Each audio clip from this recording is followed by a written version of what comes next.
Good evening, everyone. Welcome to the Jewish Independent Zoom Is Israel Democracy at Risk?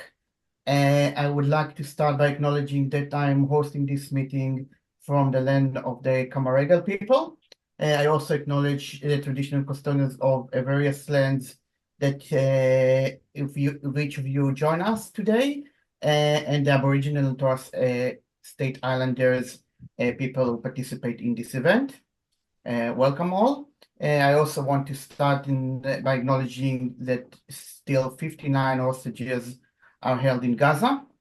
24 of them are still alive in the tunnels of Gaza, held by Hamas and the Jihadist Islamic. And we have to remember that, and we do hope that they would come back to their families very, very soon. Today we're joined by three excellent speakers. Tal Schneider, Itamar, Yaar, and Philip Dalidakis. And I will just shortly read their extensive biography. All of them are very accomplished. Please, if I forget anything, just add. Tal, Philip, and Itamar. Tal is a political correspondent for the Times of Israel. She's previously the Washington DC correspondent for Maariv daily newspaper and business and political correspondent for Globes, a frequent commentator in Israeli media, all over the media. She is the recipient of the 2015 Ometz Award and the 2012 Google Digital Excellence in Journalism Award. Her stories has appeared in Globes, Haaretz, The Marker, Maariv, Mako, and many more. Itamar Yaar is the CEO of Commanders for Israel Security, CIS, and the National Security Consultant, a former deputy head of Israel National Security Staff as part of the Prime Minister Office, and colonel in the IDF. He held senior roles, including defense attached and brigade commander. He's advised government leaders through public policy at Tel Aviv University. Philip is a former Victorian Minister for Innovation and Digital Economy, Trade and Investment, and Small Business, and founder of a consultancy, HorizonNet. Yeah. He's had a senior role in government and Australia Post, and he sits in multiple board and business and in business and advocacy. Welcome, everyone. Thank you for joining us. I will start with you, Tal. Tal, the title of this session is Israel's Democracy at Risk? This question has become very prominent over the last months, I would say. Can you give us an overview of the major development that have created this sense of risk? So first of all, thank you for inviting me, and it's good to be here. And I want to thank all of you listeners and activists and Jewish community people who are, and others, of course, who are taking a lot of interest in Israel, and we feel the warmth and the caring for what we've been going through here, and it's very important for Israel to keep in touch with the diaspora. Israel is democracy is at risk. I have to tell you that it's a question mark, but it's true. I know there is exterior risks, of course, with a huge threat on this country, and we were attacked from 7 fronts during the war, heavily bombarded by rockets, and people here had to run to shelters day and night for a long time. But with that, it's always kind of a custom here that while the democracy is at a real risk from, being destroyed by its enemies, there is also the internal rift and the internal risk. And obviously, as you can imagine, when the country is under exterior threats, the interior threats are also very, very, puts everybody and the government and the security operations in really a fragile situation, because when you try to protect freedom of speech, freedom of movement, freedom of demonstrations, human rights, and other really important concept, of course, the rule of law, when you try to protect them while there is a security situation going on, it's much more difficult. And when you look at, when you look at the clash of parts of the governments in the United States between the judicial and the executive branch and the legislative branch. I mean, when you look at it in the United States with the executive right now of the President Trump taking over so many aspects, and you think, they have their own clashes. So can you imagine that we go through the same, but while we are at war? So it's much, it's much harder to protect all of those assets of a democracy. Having said that, specifically these days, there is a huge clash here between Israel's attorney general. She is trying to keep and stand for the rule of law, and it's a clash between her and the government, the executive branch. And also, in the mix of everything, we have our chief Shin Bet. Shabak, obviously, it's the sort of equivalent of the CIA, I suppose, and Equivalent to the FBI. equivalent of the FBI, and it's security. They're not doing security inside. They're not supposed to do security inside Israel. But also they are protector of the democracy according to the law. It's written in the law. They have to protect the assets of democracy, and they had a major failure on October 7th to protect Israel's citizens with intelligence and with knowledge about what's going to take place. And the current government takes the advantage of this huge, massive failure. They waited for a very, very long time with the decision to change the head of the Shin Bet, Ronen Bar, that's his name. They waited for a long time. But recently, the prime minister have decided that he wants to let him go, fire him. And he said there is a breach of trust between me and him. And the head of the Shin Bet, Ronen Bar, said, "Excuse me, I'm not here to serve you personally. If you say there is a breach of trust personally between you and me, that's not the case because I'm not here to serve you. I'm here to serve the country." And he said, obviously, I failed on October 7th, but you waited for such a long time to let me go. So what is the reason for this firing right now? And there's some reasons that, we have all, read. If you didn't read, we all read in a letter Ronen Bar sent to the High Court just a couple of days ago. One of them is the Prime Minister requested the head of the security services to come up to the criminal court and say Netanyahu cannot participate in a criminal court because of a fear for his security. And Ronen Bar refused that. He said, I looked at, relevant aspect and we can protect him while he is in court for his criminal charges. And the other reason, there is an ongoing investigation by police and by the Shin Bet about the engagement of Qatari emissary or Qatari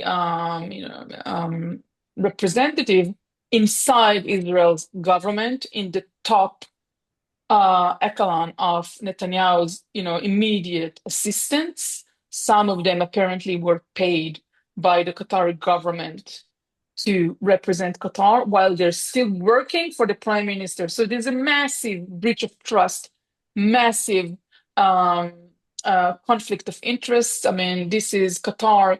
It's not defined as an enemy state, but it is the country that financed Hamas through the years. And it has its different, obviously, I mean, even if someone was representing Switzerland or representing Belgium or Australia, doesn't matter. But on top of that, I mean, this is Qatar. This is a country that we don't have relationship with, and that is, its hands are dirty by the financing of this terror organization. They host all of the top terrorists in their country, and they are also trying to help bring the hostages out because obviously they were responsible for what took place on October 7th on the massacre. So they're not trying to solve it. The huge problem, and while those people are in Netanyahu's immediate circle, and we're talking about top advisor, and they're being paid by the Qatari government in a kind of a bypassed way, kind of a secret way.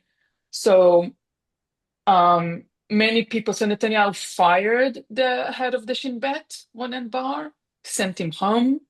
Many people took it to the High Court to say you cannot fire him just now because you did not do a due process. Also, you cannot fire him because he is inquiring you and your assistant. Also, you cannot fire him because of this so-called breach of trust, because he's not here to be trusted by you personally. He's to be trusted by the government, by the country. And the court hearing will take place on April 8th. The government has replied saying you must fire him. And there's all of those, tricks and tricks that Netanyahu is trying to pull beforehand, like nominating someone else before the court has made its decision. And the court will hear the case on April 8th. He might give a resolution or a ruling or a decision, you may call it. It's not a verdict. He might give within, maybe a couple of days. And the country is some parts of the government, they're saying we're not going to listen to the High Court. And this is where you see the clash of the democracy. So you have ministers in this government, including the prime minister who implied to that are saying, even if the court make a decision, we are just going to nominate whoever we want. This is our executive authority. And then you have the attorney general who says you have to listen to them. And you have the Supreme Court judges. And it's more complicated than that. It goes on and on, all of this. This is just the title of everything, but huge problems between the authorities. Thanks, Tal. Itamar, I want to just to take your expertise as a security expert and drill a bit more about this Shin Bet Ronen Bar element. First of all, can you explain a bit why is it so important? Who is the chief of Shin Bet? What's the repercussion to the democracy if the Shin Bet will fall to someone that is loyal to Netanyahu, not to the government or to the state? And the second question is also there are some geopolitical applications to the Qatar Gate with the relationship with Egypt and all of that. How do you see that? Thank you for the invitation. I'm happy to be with you, but I'll start a bit higher than the question itself. I'll come back into the direct question. First of all, I would like to mention a few basic elements. Israel doesn't have any constitution. It's a crucial point because we can see what is happening in a state like the US, where they have a constitution. Think now about a state that doesn't have a constitution. What we have instead of constitution, we have what we call basic laws. Means that these are special, supreme kind of legislation that give the overall picture, the legal picture of how do you run the state and the society. So this is the first point. The second point, the connection between the state of Israel and the diaspora is part of what we call national security, because Israel is not a typical state, even though today there are many states already that have connections with their own communities that live abroad. We can see how much these connections are important for India, how much it's important for other states, not to speak about the connection between Israelis in general and the Jewish diaspora abroad.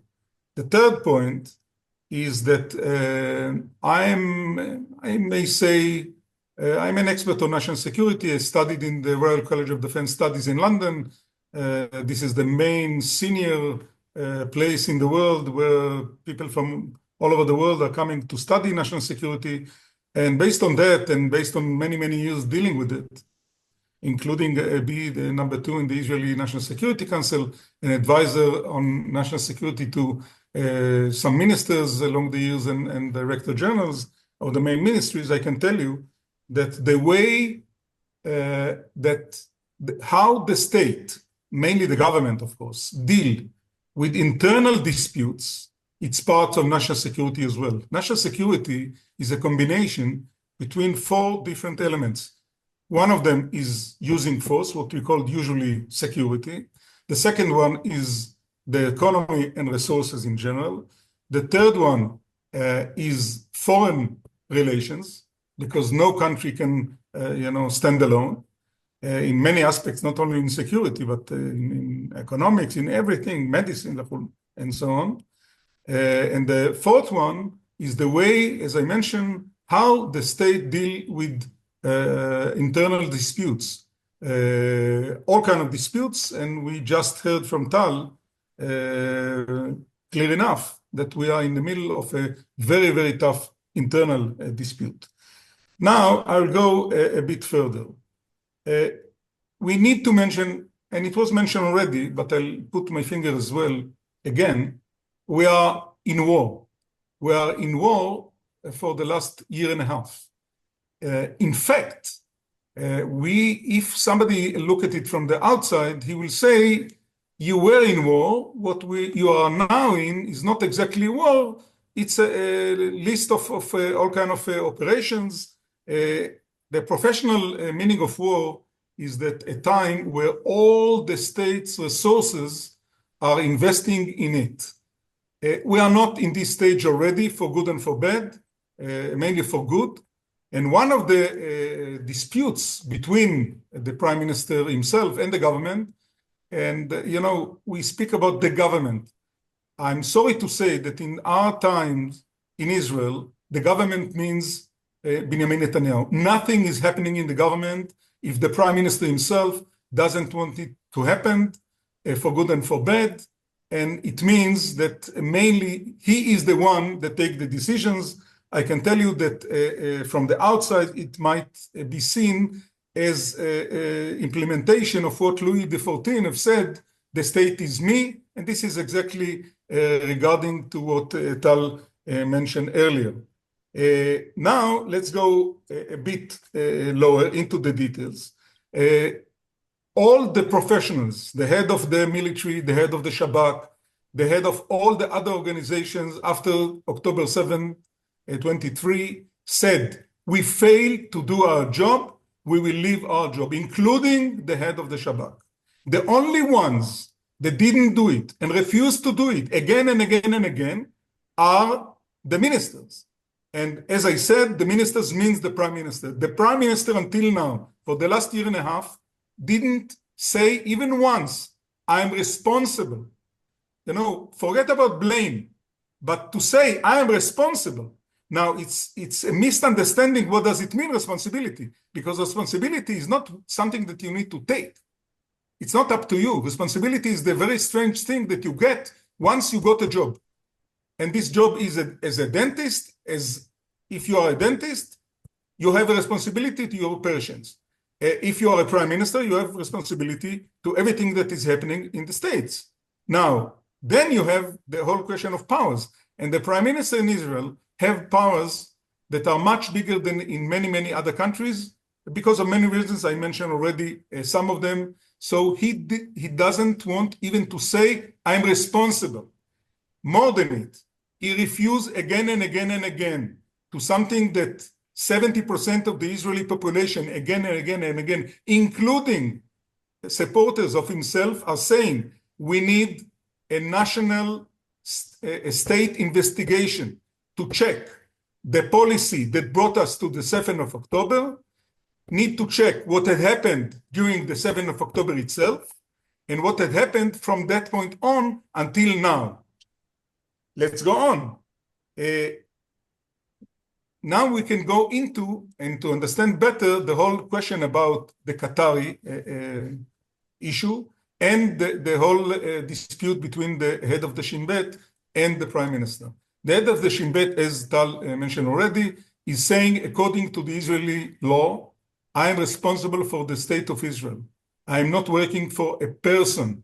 I'm not working for the prime minister. I'm not working for any individual. I work according, and the only thing that need to lead my activities is what is serving the national interest and not the prime minister. On top of that, you have everything that was mentioned already. There is an investigation because the Qatari issue is a sensitive issue because it means that what the prime minister office means, the closest people that work with the prime minister published for the last year and a half all kind of information And everybody, including journalists and including other, diplomats and other officials, and the audience in Israel itself, were sure that when the Prime Minister's office says something, it represents the Prime Minister interest, the Prime Minister policy, and so on. What we learn now, that most of these people that worked with him worked at the same time for a foreign government. And it doesn't matter if it is Qatar, if it is Iran, or if it is the US. Of course, it matters. But even if it is for Norwegian, it's something that you can't deal. And then you ask yourself, what was the motivation? When there is, corruption is not only giving money in envelopes. Corruptions, the professional means of corruption is taking decisions not according to the national interest or the interest of the organization that you work in, but according to something else. So this is corruption. There is no question about it. Now, who is the investigator of this corruption? It's a mixture. Some of it is the responsibility of the police. Some of it is the responsibility of the Internal Security Service. This is the Shabak. What Netanyahu is trying to do now is to fire the two only people that can make sure that this investigation will be a real investigation. One of them is the head of the Shabak. The other one is the general internal. He is now working very hard to make sure that those two people that investigate now everything around him will be fired and somebody else will come. Now, you may say, okay, somebody else will come, he will do the same. Yes, but bear in mind, if Netanyahu is also the one that will decide who will replace them, some of the precondition will be some kind of a deal between him and them, what will go on with this investigation. Now, there is something that I would like to mention, and this will be the last one. We need to remember, it's not some kind of a dispute between Netanyahu and the head of the Shabak. It's not a dispute between Netanyahu and the Attorney General. It's a dispute between Netanyahu and the Israeli system. Netanyahu declared that he will not accept, as Tal mentioned already, he will not accept automatically every legal decision. It means anarchy. It means that this guy, going back to what I said already, think that the state is him. Now, I can tell you a secret, nobody here. Netanyahu have said to two senior people more than once that he believed, and I don't speak about now, I speak about years ago already. He said to them, two senior people in closed doors, that if he is not the Israeli prime minister, the state of Israel will not exist. What does it mean? It means that for this guy, our prime minister now, elected prime minister, there is nothing that is a too high price to pay if it will not ensure that he will be the prime minister. And what we see now, it's exactly that. Thanks. Thank you, Itamar. I think that it's very clear. I think that you made the point of this tension very clear. Thank you for that. Philip, hi, welcome. First of all, you are welcome to react to anything that Tal and Itamar has said, but I want to ask you specifically, you just came back from a 2 weeks visit in Israel with other people from the Jewish diaspora. And you probably, I assume you met quite a lot of people, politicians, journalists, family of hostages. Is that a discourse, the discourse that we just mentioned here about the risk of Israeli democracy, that you can see that it's very heated in Israel? Is that something that came through you guys as well with the conversation you had? Or you think that's something that maybe it's not very convenient to people to mention to the diaspora? Yeah, so thanks for having me on, and I'll firstly respond to something that Itamar said before talking a little bit about my time there and the discussions I had in relation to your question directly. I was probably one of the first people within the Jewish community to call for the Prime Minister to step down in December of 23. I did it on a national interview I did on Sky News with Kieran Gilbert. I had some people in the Jewish community call me up somewhat unhappy with me for having done so on the basis that it was still early in the military offensive that Israel was undertaking, and it was not the appropriate time or place for me to do so. I stand by my comments back. I think it was the 12th of December 2023 then. I stand by those comments now.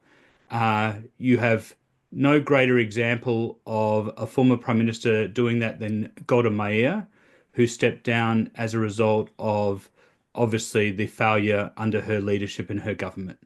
So from what Itamar said, obviously we've had people in the security agencies and the military already do that, and it is an appropriate time for the Prime Minister to step down as well. The only reason that he doesn't is because he's fearful of the existing court case. Forget about the investigations that Itamar mentioned. There's also an existing court case that he is a defendant in already. And it's quite alarming that there seems to be a special cell in an Israeli prison for former prime ministers that are found guilty of transgressing. But he might find himself in the same cell should that court case come to a conclusion successfully. I take no delight in that outcome. It weakens Israel and it weakens democracy. And that's, of course, the very nature of the discussion that we're having tonight. The problem we've got is that there is still a military offensive going on. I say offensive, it could be a military defensive campaign equally, depending upon how you wish to describe it. The fact of the matter is we do have 59 hostages still being held. We believe that approximately 24 of them are alive, which I hope is wrong. I hope there are many more still alive with us. But it's also important to reflect that within that 24, there are still foreign nationals, not Jews, that are being held. So this nonsense of Hamas, that it was a fight against the Jewish people, on the one hand, absolutely, they want to destroy the state of Israel. But at the same time, there's no reason for them to be holding foreign nationals either. So people in the broader community, not just the Jewish community, need to understand that this is a death cult. These are terrorists. These are not people that you can negotiate an outcome. And with that in regard, I am supportive of the current military campaign in Gaza. Hamas are not going to release the remainder of the hostages. They understand that if they release the remainder of the hostages without some kind of safe and secure passage for them going forward, that it seals their fate. So the only way forward is to continue to put pressure on them, to continue to erode their leadership capability of their remaining people, and bring pressure on what is left of the administration, their apparatus, to then come back to the table. But to come back to the very nature of your first question, I was very fortunate. I was in Israel. I had some work meetings and some personal meetings there. And then I was fortunate to be part of a mission run by Project A, which is a community group here in Australia, run by 4 amazing women from literally the grassroots of the Jewish community in Melbourne into Sydney as well. And we had an amazing amount of meetings over the course of the week that we were there on the program. And as we all know, there's the old saying, 2 Jews and 3 opinions. Well, that was still the same with the people that we met. And the one thing everyone is agreeable on is that we want the hostages back. How we get the hostages back, that's a different question. And it goes directly to the nature of the discussion tonight about democracy. Because is democracy under threat? Well, in the examples that both Tal and Itamar gave, absolutely it's under threat.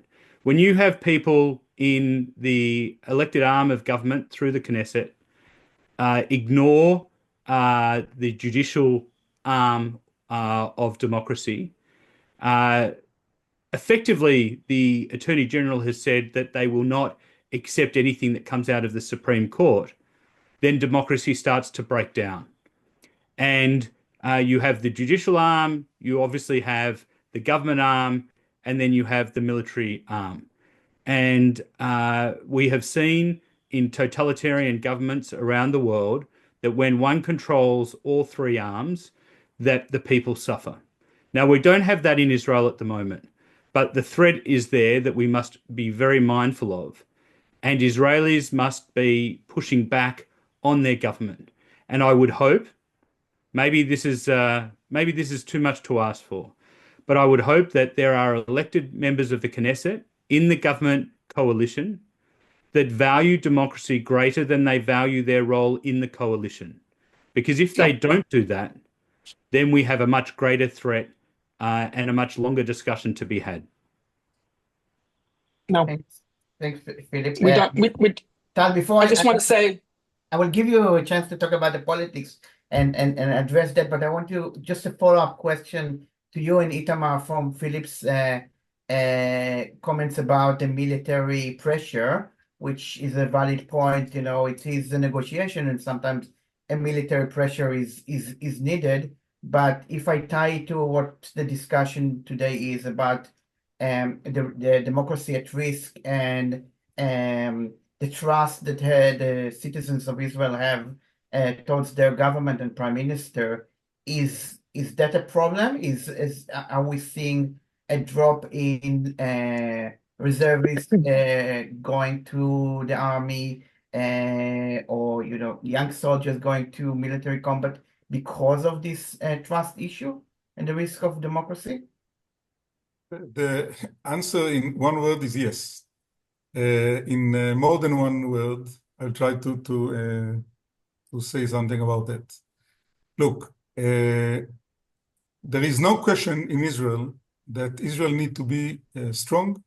We need to have military capabilities. We have many enemies, and we need it. We need it to deter them, and we need it to give the right answers in defense and in using force when and where it's needed. The situation in Gaza now looks absolutely different from what was there on the 7th of October. Hamas is something else. The title Hamas is still there. The Hamas is still succeed to convince young people in Gaza by paying them cash to join them. He still have the capability to give them a Kalashnikov and send them to try to find an Israeli soldier as a target and to try to open fire and try to kill as many Israelis that they can. At the same time, we have the hostages there.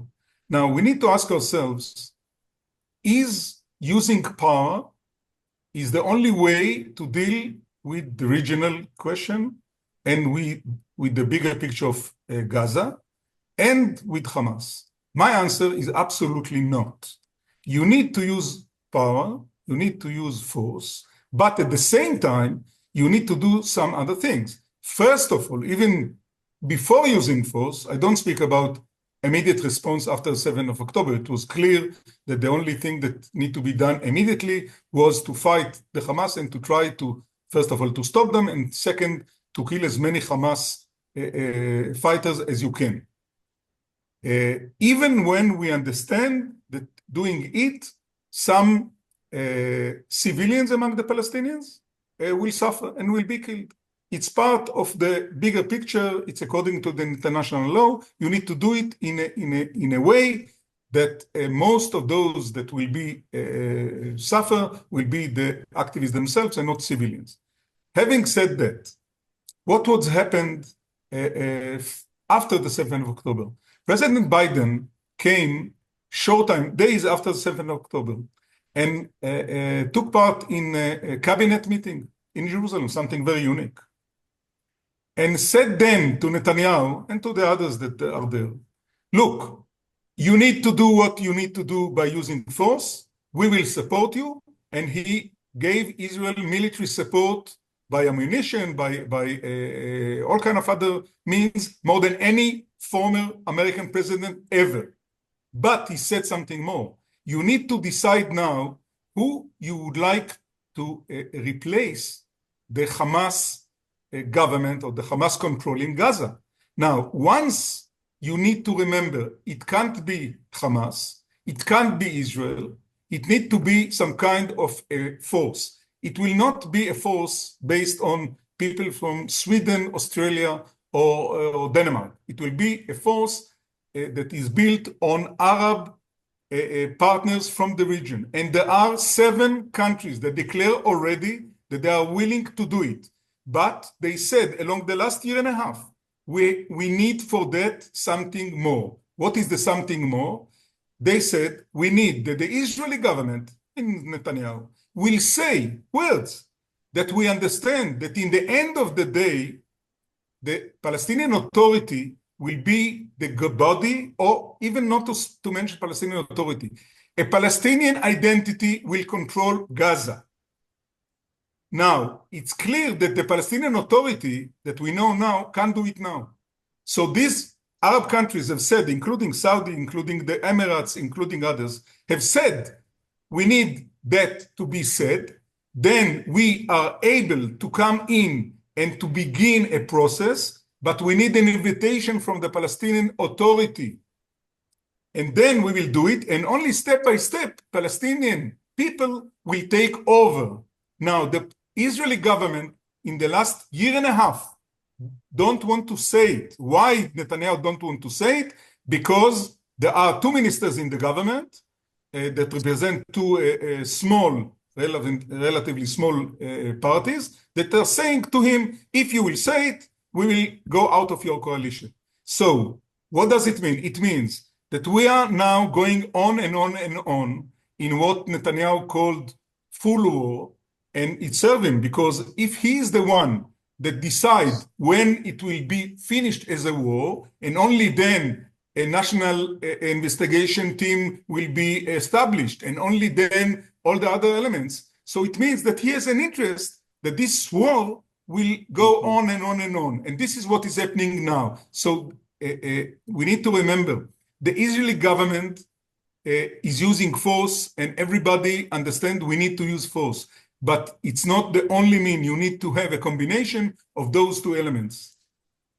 Thanks, Itamar. Tal, I'm going back to you. I think you wanted to talk a little bit about The Philip's very knowledgeable, yeah. the very knowledgeable Philip said it really at the last sentence, said that maybe someone from the coalition of supporting Netanyahu will step up to protect democracy. And I just said no, because we have seen this. This is, again, if I compare it to the United States, it's like a team sports. They are aligned completely with Netanyahu, showing no respect to democracy values, showing no independent thinking.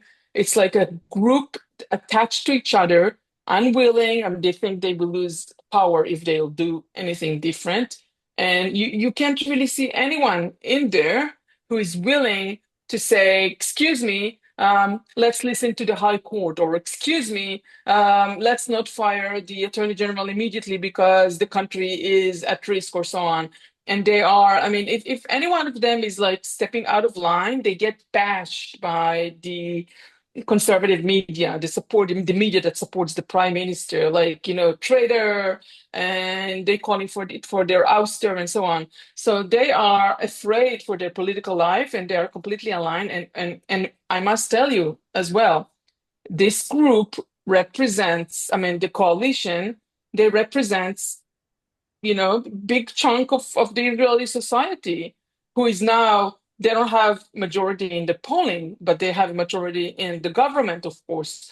And since they don't have a majority in the polling, so you do see a lot of civilian activity, demonstrations, and so on.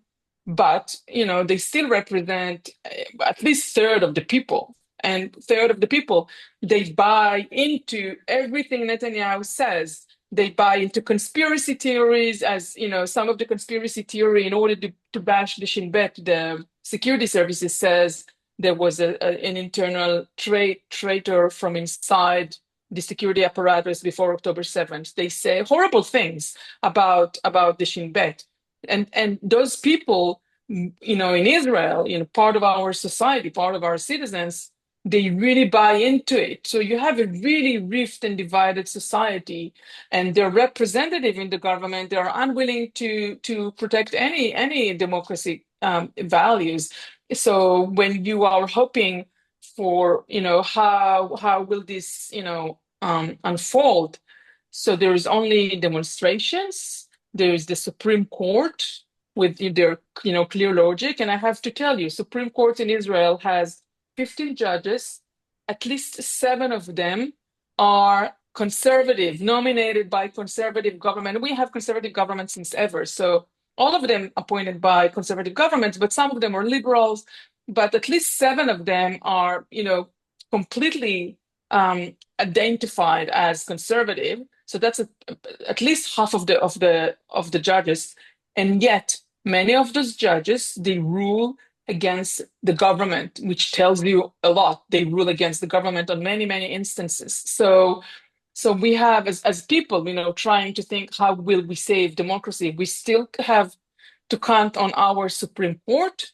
There is still, the police, part of the police is doing its work with the investigation of the Qatari project. And of course, the attorney general, she is like, really stands as the barrier for, everything may fall apart. And she is still there fighting. And you can't imagine what she's going through, because every meeting of the government, she's being torn apart by this government. So I don't personally... Tal, it's just important to let people be aware in Australia that the Attorney General position is not a position that is appointed by cabinet from the government. In Australia, of course, the Attorney General is a minister from the parliament itself, whereas in Israel, the Attorney General is a civilian appointed by the government outside of the parliament. So it's probably worth just reminding people of that that are listening in. Right. And while she is appointed by, she was appointed by the former government, and when she's still on the job, the justice minister, we may be the equivalent of a cabinet minister, he is bashing her day and night, calling for her ouster, prepared a whole file against her. And he is also the justice minister, the prime minister, and many other ministers. They boycott the Supreme Court president. They actually did not go to his swearing in because they said he is not legitimate. So you really see the executive branch headed by Netanyahu and his ministers. And on the other side, you see the Supreme Court, the Attorney General, the Shin Bet head, which everybody in Israel think he should go, but only after he finish up, cleaning this table with all of these corruption charges. And kind of a mix of, and I have to tell you the truth, I think the people on the streets are not really delving and not really going into that. So they are just, people are not, you can't expect people to just, follow all of those, we call it Qatargate, or there is another leak investigation. All of those investigations, people cannot really follow all of those little steps. They are overwhelmed. They have reserve duty. They have sons and daughters in the military. They are suffering from the downturn of the economy and from this year of rockets, and trying to just breathe and get their businesses back. So you can't really expect the people to be engaged. So you do have a huge group of demonstrations here almost on a daily basis. Tal, but other than that, Tal, you mentioned the groups that can save Israel democracy. You mentioned the protests, you mentioned the Attorney General, you mentioned the Supreme Court, even the head of the Shabak, but you didn't mention, and I think probably there is a reason why you didn't mention the opposition in the Knesset. I thought I wanted to mention first the hostages before even the opposition, because there is huge public support for the hostages, and there is an ongoing demonstrations for the hostages. We still have 59 people held in Gaza by the terror organization, and you have a massive, public opinion for the hostages that, massive public, I'm talking like 70% of the people, they say, end the war in exchange for return of all hostages. So this is really a consensus. So by the demonstrations are going in different groups, but there is like a core group that is doing demonstration on the hostages issue. And they also those demonstrations are against the government. This is not, this is a group that doesn't support the way the government is being handled. So, but And also the you released have them. hostages as well, doing a lot of work around that. The I'm hostages that have been sorry. released, the hostages that have been released are also a major part of it. Yes. So every like Saturday night in Tel Aviv, you have a huge group that demonstrate across the street from the defense ministry, which is kind of like 500 meters from the hostages square. And those two groups, and usually after like 8 p.m., they kind of mix because some of the people from hostage square, they just run to help the other demonstration. So it's been like that for a long time. And when you talk about the opposition leaders, some of them walk and appear and participate in those demonstrations. But having said that, while in parliament, they are almost stripped of powers. They are, they're the minority. They have, the majority does whatever it wants. The majority is being controlled by the coalition of the government. And this is the reason the Supreme Court and the press, it's a demonstration, Supreme Court, the press, and the Attorney General, this is the opposition in Israel these days. And it doesn't mean to say that the Supreme Court is part of the opposition. It's just that, if you don't have revelations in the press, and if you don't have Supreme Court judges who are trying to stick to the truth and trying to, talk to power, how do you say, bring truth to power, or if you don't have Attorney General who is doing her job, obviously, as I said, she's being fired. So if the next Attorney General, he will not hold things together, there's nothing left here to work with.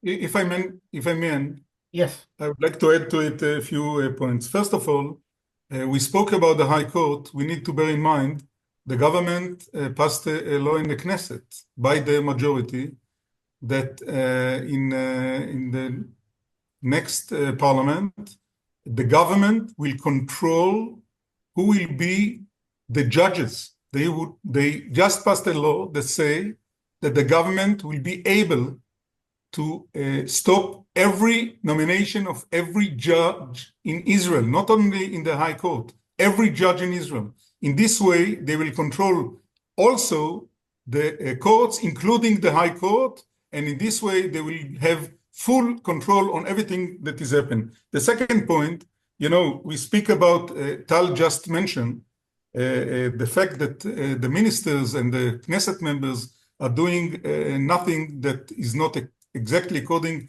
to Netanyahu. Look, there is a textbook. How do you run a mafia? And the two, it's a very heavy textbook. There are two main points there. One, if you are the head of this organization, make sure that those that will be on all the important jobs will be people that have no real ideology other than to support you.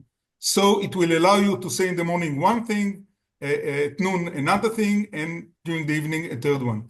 Now, going back to what Tal said, how is it that you don't find anyone that will say to the prime minister, enough is enough? Because he controlled the Likud party for many, many years already, and this is the system that he used. So in the Likud party, there is nobody that is not something or somebody like that. All the others are out years ago.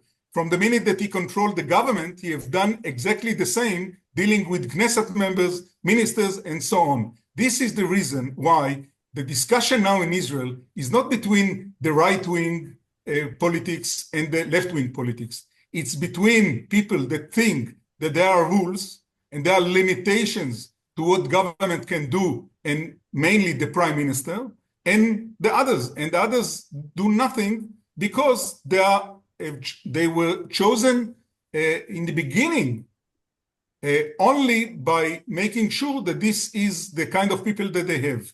And the last point, we need to remember, 70% of the Israeli population are saying again and again and again that the prime minister need to go out. Means that even within the what we call the right wings in the Israeli politics, and even within the Likud party, there are people that think that this is the case. It's not the case. with the parliament members. You know, they say we are elected and there were elections and this is democracy. It's a misunderstanding what is democracy. Democracy is not having elections. In North Korea, you have elections. In Russia, you have elections. In everything, in every place, you have elections. The point is what kind of elections? And what the government is doing now is something that exactly the opposite. First of all, the elections took part before 7th of October. The whole situation in Israel now, internally, externally, security, everything is different. I don't know any democracy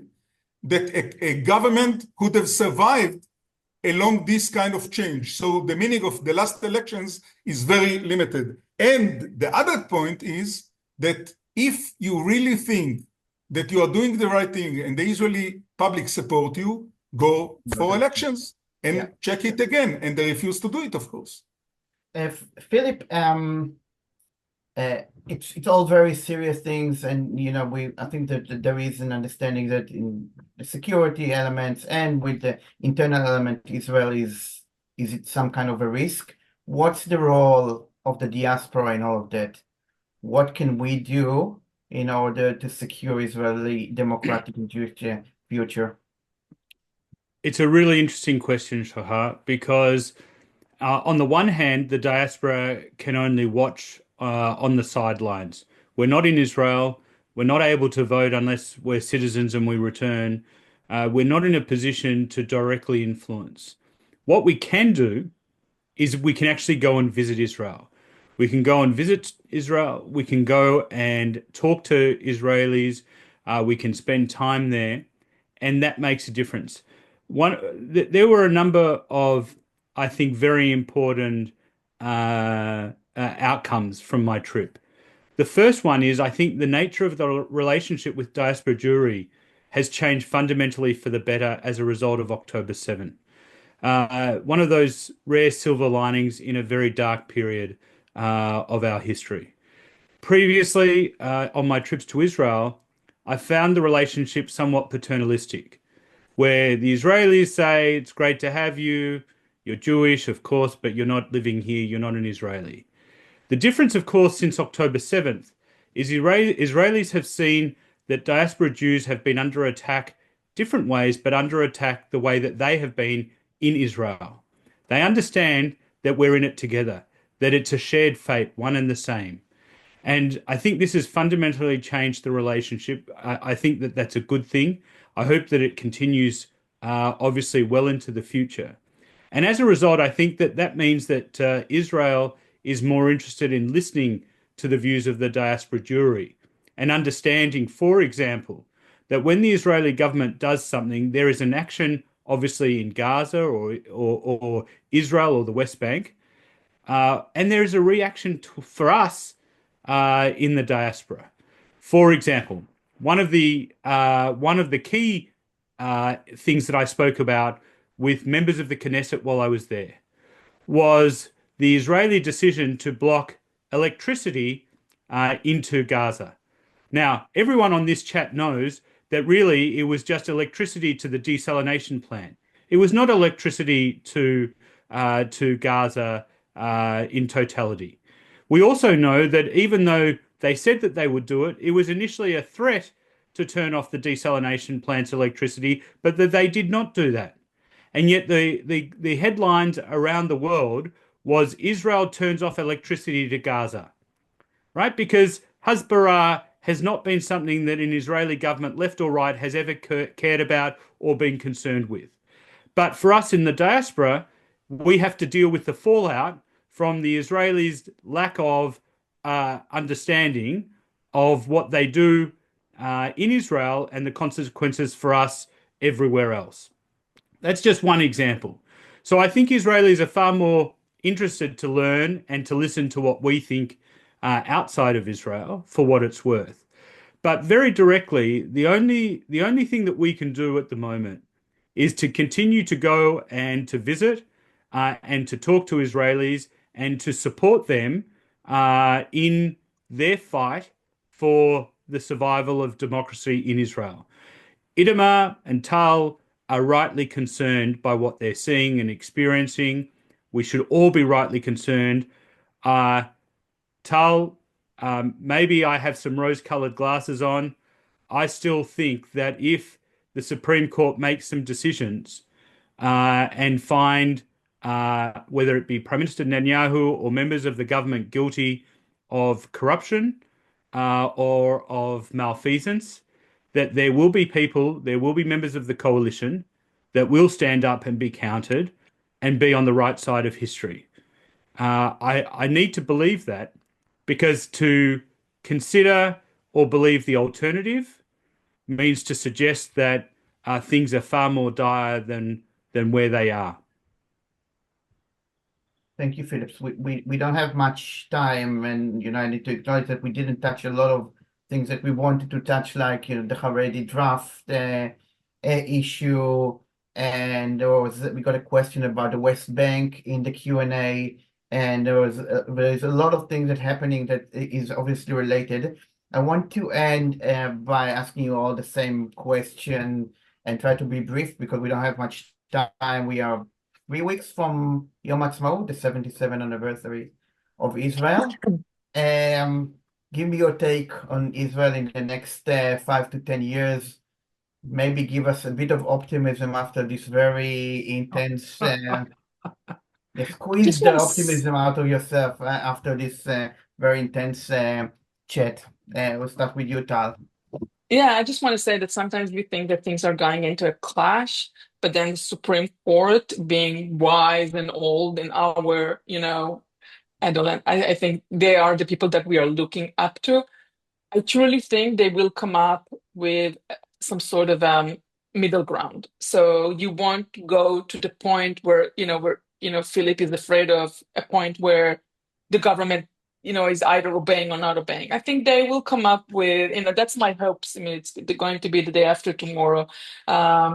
That's my hope they're going to bring all of the temperature down and come up with something like some sort of a resolution that every side can say, I won, and every side can say, I can live with that. Nobody's going to be satisfied, but it's going to be like a middle ground. And so that's one option if you want to look at kind of a moderate situation, and then we will be able maybe to celebrate the 77 years of this country. In those years, I think it's going to take some time for the Israeli people to really celebrate. I mean, people are doing, they are, how do you say, they are marking the date of the independence, but there is no joy or happiness right now in Israel because, as you all know, the day before the Independence Day, it's the Memorial Day, and we are still, there's like 800 soldiers and around, kind of 600 citizens that were slaughtered. So we're not really into a celebration mode, and I think it will take. I mean, if you come to Israel, I think it will take several years before we will be kind of out of the woods from that atmosphere. And one thing that is supporting or kind of make me feel a little bit better is when I'm watching the polls and I see 70% of the people wants to end the war. If you want to in the diaspora, if you want to look at what's going on here, take that. Remember that 70% of the people here don't want war. They want to end the war with Gaza in exchange for the whole hostages. Obviously, after the hostages out, I think they will want to attack Gaza a little bit further. But up until then, they are thinking, they want to see the people alive. They don't want to see more death. And another optimistic view is this, as Itamar mentioned, the support for the public investigative inquiry, the state official inquiry, is very high. It's like 80% of the people. That gives you a lot. That people want to have they want to have the due process, the retrospect of investigation. They understand that the investigation will take a couple of years, but they're willing to breathe, to take it in. Even people that lost their family's member, they're willing to, to see the process goes on. So it gives you, a way to look at the people here and see that most of them are moderate. This is not an extreme country. people here are not extremists. Obviously, we have problems, but the majority of the public is moderate. They want to see a solution with the Palestinians. They want to end the war. They want to see an inquiry, and they want to see this government go. So, it will take another year. 2026, 2025 probably will not be an election year. 2026 may be an election year. And if this kind of, as I said, moderate view will continue, then this extreme government will be hopefully punished by the people. Thank you, Tal. Itamar? First of all, I must say, even though I don't like it, that as long as this government is in power, you'll not hear a lot of positive news from Israel. So the main mission to the Israeli public is to go for elections, and I trust the Israeli society that the results of the elections will be very different from the current coalition that we have. Secondly, the Israeli society is much stronger than people think. And I think that this is one of the major, if not the major, mistake of Hamas. Because after what the Israeli society went through during the last year and a half, and we still discuss the democracy in Israel, show us what Tal has mentioned as well, that in the end of the day, the Israeli society is functioning. Most Israelis, even though they feel uncomfortable, but they go to work, they go to school, and they do what needs to be done. And the Israeli economy is relatively in a good situation, even though the amount of money that goes to the security elements and others. Even if we see that the last budget that the government just succeeded to pass in the parliament last week, give more and more and more money to small groups and not to the major part of the Israeli society, but altogether the Israeli society is strong enough, and I believe, and this is the reason why it's so important that the Israeli society will support those that fight for democracy in Israel, and we mentioned all of them, I'll not repeat, and you need to see the people in the streets, you need to see the major elements of the bureaucracy staying and not going out, because things will change. I have no doubt about it. Thank you, Itamar. I think that's also part of our job here in the diaspora, to support those people in the streets and those organizations and the family of the hostages when they ask for justice and for transparency. Philip, sorry. You're muted. When you posed the question, I had a chuckle, because the question that you posed, where do we see Israel within the next 5 to 10 years, is a big question. And yet you said, I want you to be brief. And I was trying to work out how Tal and Itamar and I were going to talk about 5 to 10 years worth of future in a short time. I'm going to try and be brief, which my friends and family will tell you is difficult for me at the best of times. I think the Abraham Accords have worked successfully so far. I think that there is a bright future that the Abraham Accords continues. I think within a 5 to 10 year period, we should be able to see the normalization of relations with the Saudis. And with the Saudis comes a fundamentally different Middle East to what we know and experience today. Despite the rhetoric or the public position of some of the governments and the neighbors around Israel, the Arab Middle Eastern neighbors, as well as, of course, in Turkey and Middle East, North Africa, Egypt in particular, we see a level of cooperation privately behind the scenes that Israel has never experienced previously. This is best demonstrated when Iran launched their ballistic and drone missile attack on Israel, over 300 such missiles. And what we saw was a coordination between the Saudis, the Emiratis, the Iraqis, different factions within Iraq, that all worked towards the protection of Israel. And of course, the Jordanians are included in that also. So I think that continues at pace. I think pressure continues to be applied to the government in the West Bank. I know we've got a question on that, which we've not answered, but I think Fatah changes. It has to change under Abbas because otherwise they become irrelevant. I think it's important that we pay credit to President Trump from his first term in relation to the Abraham Accords. I think we can pay credit to the Biden administration. Despite some of the public commentary, the Biden administration has probably been one of the strongest allies for the state of Israel in recent times, despite what some people will try and have people believe. I think President Trump has continued to support Israel in their military offensive against Hamas. I think that should be applauded. I don't think we need to eschew praise and support to administrations when they deserve it, just because they undertake other activities that are somewhat questionable.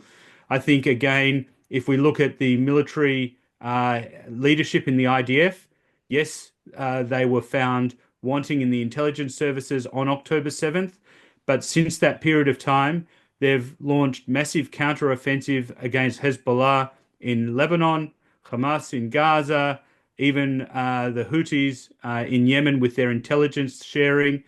I think there's a lot to be very positive about. There's a lot to be mindful of.